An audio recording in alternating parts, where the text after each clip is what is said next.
अस्सलाम वालेकुम वरहमतुल्लाह। उम्मीद है आप सब खैरियत से होंगे। हमारी ज़िंदगी में की जाने वाली छोटी छोटी गलतियाँ और पैदा होने वाली गलत फहमियाँ हमें अपने दोस्तों से, अपने अजीज़ व अकारब से और अपने रिश्तेदारों से दूर कर देती हैं। जब हम किसी चीज़ का इल्म रखे बगैर उसको सोचते हैं, उसको समझने की कोशिश करते हैं और अपने पॉइंट ऑफ व्यू से उसको परखने की कोशिश करते हैं, तब ज़िंदगी में गलत फहमियाँ पैदा होती हैं और हम अपने दोस्तों से, अपने अजीज़ व अकारब से और अपने रिश्तेदारों से दूर हो जाते हैं। इसकी वजाहत मैं आपको एक मिसाल से समझा देता हूँ। कदीम बगदाद में एक सुनार की वफ़ात हो गई। उसकी वफ़ात के बाद घर में कोई कमाने वाला नहीं था तो नौबत फाकों तक पहुँच गई।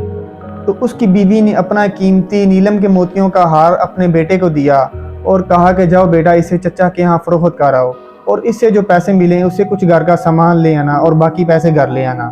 उस बच्चे ने उस हार को लिया और अपने चचा के पास चला गया।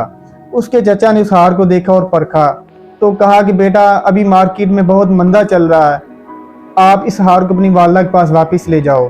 साथ ही कुछ पैसे दिए, कहा कि इससे घर का कुछ सामान ले लेना और साथ ही ये भी कह दिया कि बेटा, कल से मेरे पास जौहर शनासी का काम सीखने के लिए आ जाना। उसके बाद वो बच्चा रोज़ाना अपने चचा के पास और रोज़ाना हीरे और जवाहरात को परखने का काम सीखने लग गया।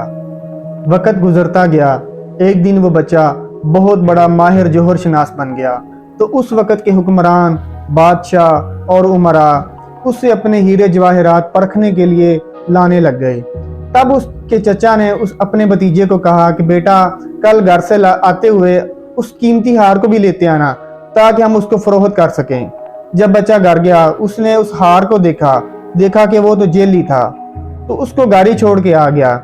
अगले दिन जब चचा ने उससे पूछा कि बेटा, वो हार क्यों नहीं लाए, तो उसने कहा कि चचा, वो तो था ही जेली, उसकी कोई कीमत ही नहीं थी, उसकी तो मार्केट में कोई वैल्यू ही नहीं थी, इसलिए मैं उसे घर छोड़ आया।